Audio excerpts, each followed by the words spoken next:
All right, let's check in with our guest, David Dulio, Oakland University Professor of Political Science. David, thanks for being on the Mitch Albom Show. Sure thing, Kevin. Nice to talk to you as always. Yeah, nice to talk to you, too. We kind of set it up here. Do you believe it's also a done deal, or are there any delay tactics that can be put in place to try and slow this down or stop it?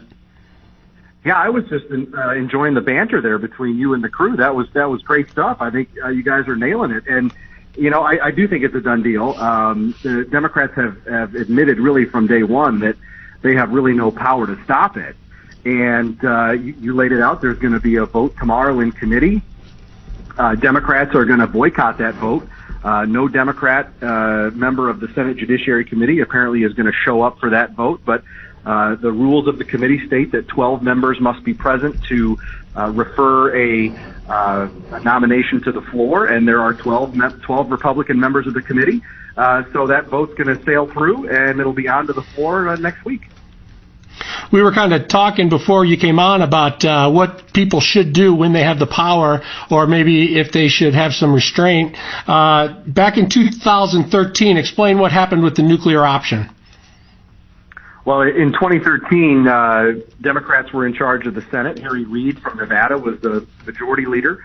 And at that point, he was very frustrated. Democrats were very frustrated that Republicans kept filibustering and I should put that into context for your listeners, the Republicans were holding to the rule that required 60 votes in the Senate, also known as the filibuster, to confirm a federal judge, including to the Supreme Court.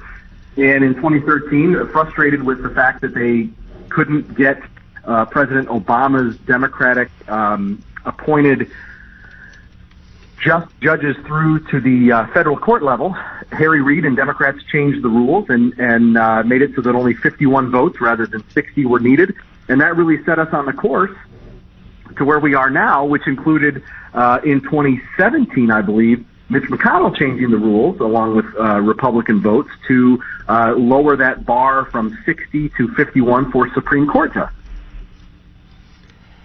So as you watch the hearings, what was your take on Amy Coney Barrett? Do you think that Democrats have a problem with her in particular, or do you think that it's just the timing of all this?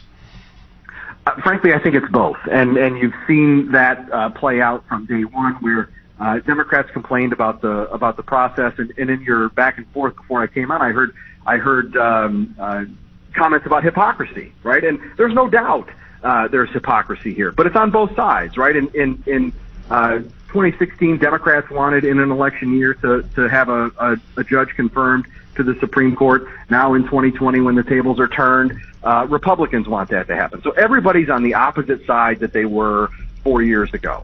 So I think Democrats are frustrated by that. I also think that they genuinely believe that Amy Coney Barrett, as a justice on the Supreme Court, is going to be somebody who takes the court in a more conservative direction and may rule on some things that Democrats, in a way that Democrats don't like. Do you think the Democrats played it right, though? And I'm going back to, they pretty much stayed away from the abortion and the Roe Wade issue and just concentrated on the ACA, and that she would roll that back.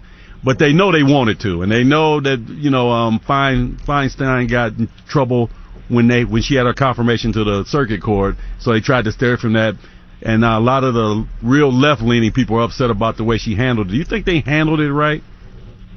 Well, I think that's a great question, and I would go back to 2018 when we had Justice Kavanaugh and his confirmation battle, and it was handled in a much different manner. There were concerns about Kavanaugh that weren't present here with Barrett, that's for sure. But they went after Kavanaugh personally, and it didn't turn out well, right? Because you can point to a handful of U.S. Senate races in 2018 that changed as soon as those Democratic senators came out and said they were going to vote against Kavanaugh.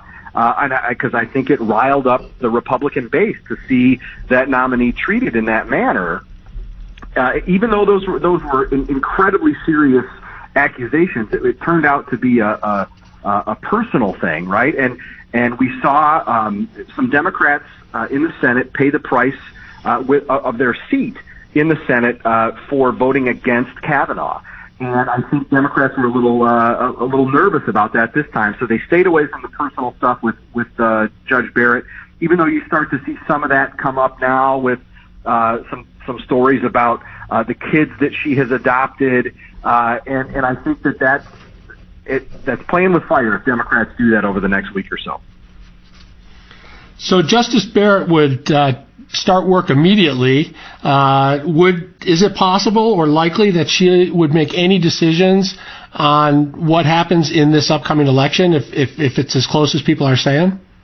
Well, I think that is a key question, and I think during the hearings, Democrats tried to ask her about that, and she of course said she couldn't comment on that because it was something that she didn't want to speculate about hypotheticals, and that was probably the right answer to give. But I think that will start to be a big question should any election related cases reach the Supreme Court after Election Day and before mid-December.